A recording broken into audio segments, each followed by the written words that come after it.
tudo cada vez melhor. Espero que seja tudo cada vez melhor na sua vida. E hoje nossa última live de estudo de autobiografia de um yogi, de Paramahansa Yogananda. Uma grande alegria, muito obrigado desde já a todos que assistiram. Quem ainda não assistiu, nós temos aí então hoje 21 lives, contando um pouquinho, talvez 10% de tudo o que esse livro tem para nos ensinar, para que a gente possa conhecer a respeito, né, de tudo que Paramahansa Yogananda ensinou, de tudo não, né, um pouquinho do que ele ensinou, de tudo, um pouquinho do que ele viveu. Na contracapa desse livro e nas primeiras páginas, várias páginas, tem muitas recomendações para que seja feita a leitura, pessoas importantes, publicações importantes. Aqui no final diz assim: um livro capaz de mudar a sua vida. Comece a ler ou reler hoje mesmo. Então, com certeza fez a diferença na minha vida. Hoje estou estudando também os ensinamentos aqui da Self-Realization. E esse cartãozinho aqui, esse panfletinho, eu peguei num dos templos, né, da Self-Realization no Rio de Janeiro e não tinha nem dado muita atenção para ele, mas foi interessante que quando eu terminei de ler o livro eu fui abrir, dar uma olhadinha, e aqui é onde tem o caminho para quem quer então encontrar mais informações a respeito dos ensinamentos da Self-Realization. É bem interessante. Então vamos lá, nessa nossa última live. Eu vou focar em compartilhar aqui alguns ensinamentos, mais alguns detalhes das histórias, né, dos ensinamentos, mais ensinamentos para as nossas próprias vidas.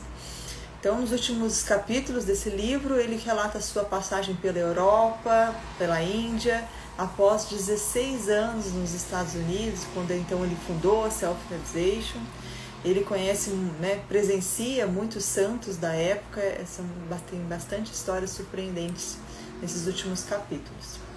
E ele fala também de uma santa que ele encontrou, né, uma jovem santa chamada Ananda Moya Ma.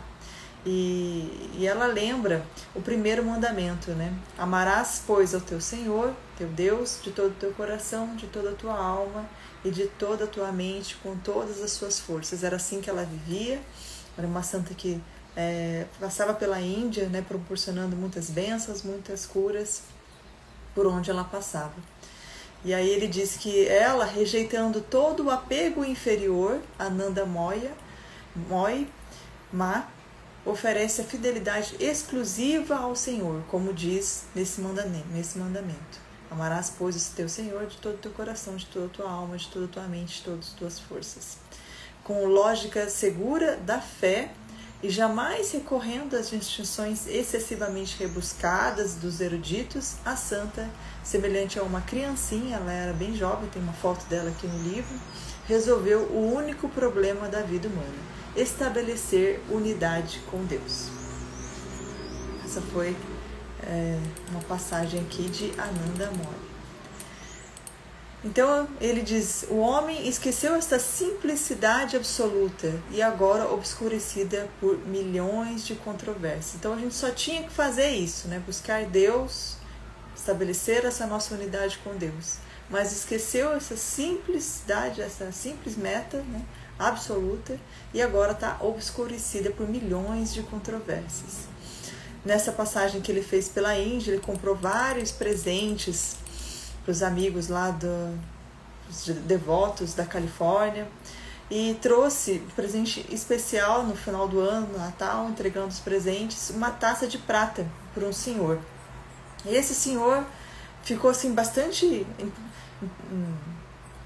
embasbacado, né, quando recebeu esse presente, não conseguiu nem expressar seus sentimentos. Depois de um tempo ele foi contar então para Yogananda por que ele ficou assim tão emocionado quando recebeu aquele presente.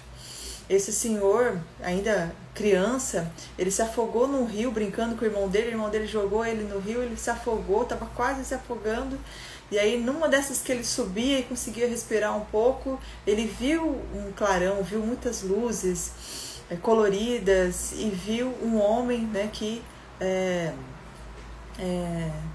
entregava para ele uma taça de prata. Não tinha nada a ver com a pessoa do Yogananda na época, mas e daí uns amigos então conseguiram resgatá-lo do rio, e depois ele estava numa palestra com a mãe dele, encontrou um senhor fazendo essa palestra, e foi encontrar esse orador e falou para a mãe dele: mãe, é esse homem que eu vi quando eu estava me afogando, quando eu estava quase morrendo.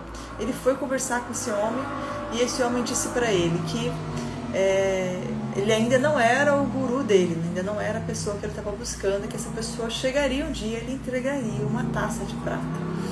E aí, do nada, Yogananda então tem essa ideia de entregar de presente para esse senhor essa taça de prata, que naquele momento então ele percebeu, né, depois de muitos anos, já idoso na sua vida, que ele tinha encontrado o seu guru através desse momento. Continuando, Yogananda vai nos ensinar que o esquecimento pelo homem de seus recursos divinos, resultado do mau uso do seu livre-arbítrio, é causa primeira de todas as outras formas de sofrimento. Então nós temos o nosso livre-arbítrio, usamos mal, deixamos de ouvir a voz de Deus, porque ela está ali tentando nos conduzir. Se a gente não ouve, aí a gente acaba então perdendo esse nosso recurso divino. E isso é a causa primeira de todas as outras formas de sofrimento. Continuando, ele vai dizer: os males atribuídos a uma abstração antropomórfica chamada sociedade, então a sociedade é culpada, né? Podem ser imputados mais realisticamente a cada homem. Então, cada um de nós temos a nossa responsabilidade. Aí ele vai dizer: a utopia precisa brotar em cada peito humano antes que possa florescer em virtude cívica, pois as reformas internas conduzem naturalmente às externas. Um homem que reformou a si mesmo reformará a milhares. É aquilo que o Jordan Peterson sempre tem como um jargão, né? A gente quer arrumar o mundo, mas muitas vezes não arruma o próprio quarto, né? Então, primeiro a gente arrumar a nossa casa, cuidar de nós mesmos, crescer em espiritualidade dentro de nós mesmos, ter um exemplo, né, de vida moral, de vida, né, com religiosidade, uma vida sagrada, para que a gente possa então viver essa utopia na sociedade. Primeiro a gente precisa reformar nós mesmos, e a partir de então a gente é possível, como a gente já viu vários líderes aí, poder então propagar uma ideia melhor, né, uma ideia do bem, para mais pessoas possam então viver isso também nas suas vidas.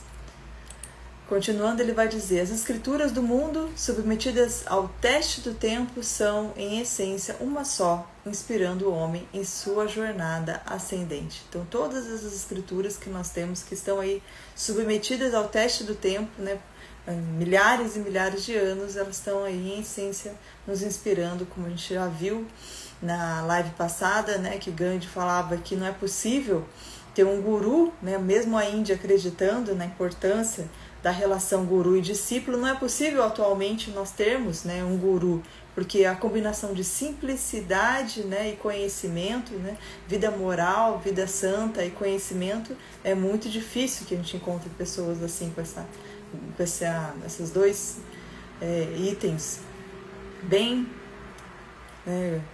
desenvolvidos nas suas vidas. Então, mas nós temos as escrituras, como Gandhi disse, que na sua essência transmitem esse ensinamento para que a gente possa então ter um caminho, uma jornada. E o Gita, ele vai dizer, o Bhagavad Gita, né? No Gita, o homem pode conquistar a emancipação por meio do amor a Deus, da sabedoria e da prática de ações corretas com espírito de desapego. Então o Gita, o Bhagavad Gita dá, né, esse caminho. O homem pode conquistar a emancipação por meio do amor a Deus, da sabedoria e da prática de ações corretas com espírito de desapego. E é o que a gente lê também, né, no Provérbios, na Bíblia, sempre falando sobre a sabedoria, sobre ações corretas, e Yogananda sempre vai trazer também esse ensinamento sobre o desapego, né?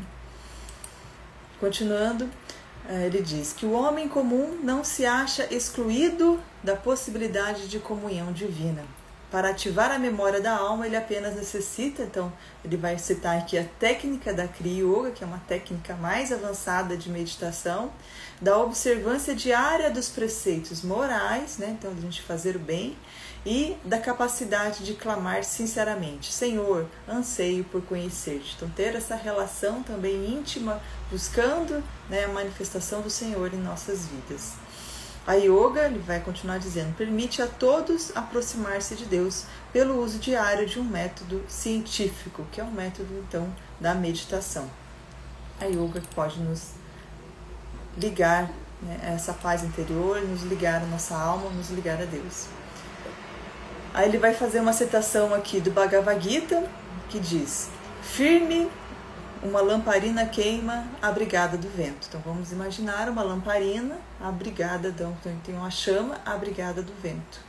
Assim se parece a mente do yogi, fechada às tormentas dos sentidos, mas ardendo para o céu. Quando a mente medita, plácida, acalmada pelo sagrado hábito, quando eu contemplo eu em si, acha o consolo, quando conhece a inefável alegria. Fora do alcance dos sentidos, revelada a alma, somente a alma, e conhecendo-a não se agita. Fiel à verdade suprema, quando possuindo-a, não considera outro tesouro a ela comparável, mas ali atracada não se agita nem se perturba, confirme com alguma aflição gravíssima chamada a este estado de paz. A esse feliz desprendimento, o yoga chama esse homem o yogi perfeito. Então, nesse trechinho, né, esse poema do Bhagavad Gita, esse verso, ele vai falar sobre essa alma que, firme como uma lamparina, queima abrigada do vento. Assim se parece a mente do yogi. Ela está fechada às tormentas dos sentidos, que estão sempre ali buscando, né, nos distrair, querendo, se a gente focar em satisfazer cada vez mais, como a gente aprendeu bastante nessas lives, focar em atender os nossos sentidos, seremos servos, né? Deixamos a nossa alma servindo a algo que na verdade deveria ser ela, a imperadora.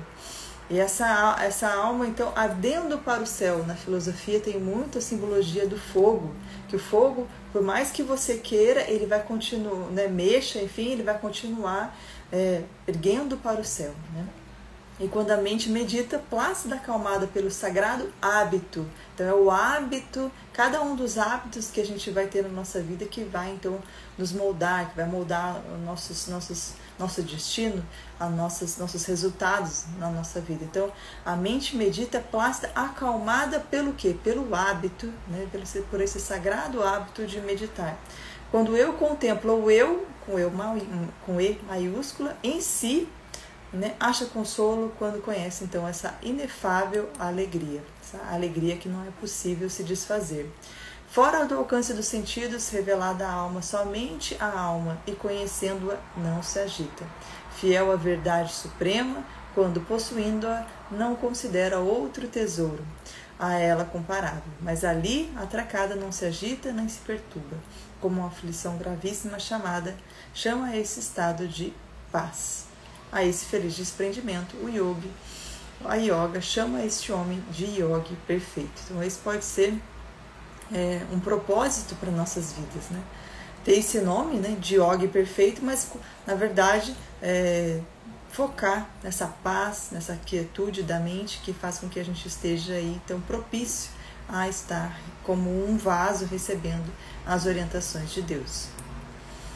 Ele fala sobre a respiração, né, em mais de um momento aqui do livro, e ele vai dizer o seguinte: o estado consciente do homem está associado à percepção do corpo e da respiração. Então, lembrando, né, quando o bebê nasce, a primeira coisa que ele faz é respirar. Né?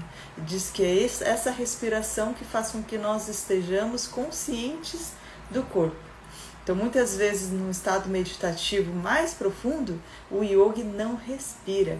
Então ele acalma, né, os nossos telefones sensórios, como ele chama. Ele acalma o coração. Ele está ali e consegue estar, então, vivenciando o seu estado independente do corpo. Então, o estado consciente do homem está associado à percepção do corpo e da respiração. Quando nós estamos conscientes, nós estamos então percebendo o nosso corpo e a nossa respiração. No estado subconsciente, ativo durante o sono, o homem se separa mental e temporariamente do corpo e da respiração. O estado superconsciente, ele se liberta da ilusão que a existência depende do corpo e da respiração.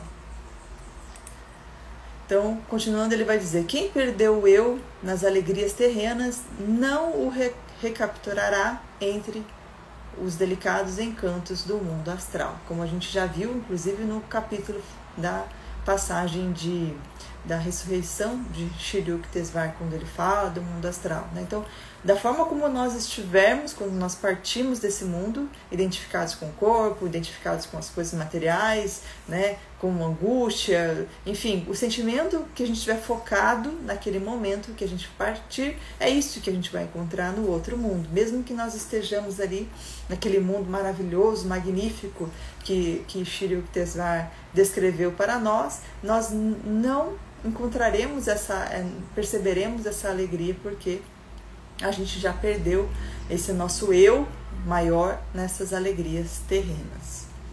Continuando, ele vai dizer: é na bigorna desse mundo denso que o homem deve forjar o ouro imperecível da identidade espiritual. Então nós estamos aqui para isso, né? Nesse mundo denso, nesse mundo material, para forjar esse ouro imperecível da nossa identidade espiritual. Esse é o nosso foco.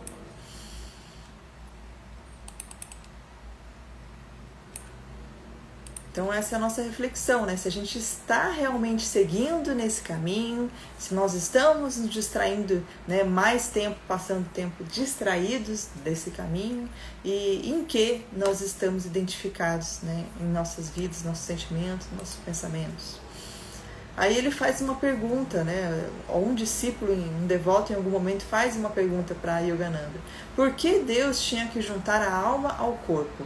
Qual era o seu propósito ao pôr em movimento inicial o drama evolutivo da criação?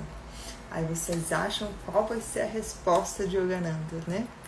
Ele simplesmente vai dizer: deixe alguns mistérios para serem explorados na eternidade. Então, ele não respondeu, ou seja, cada um de nós façamos o nosso melhor aqui, como já dizia Marco Aurélio, né, o grande imperador romano, filósofo, que uma vez também foi indagado a ele, né?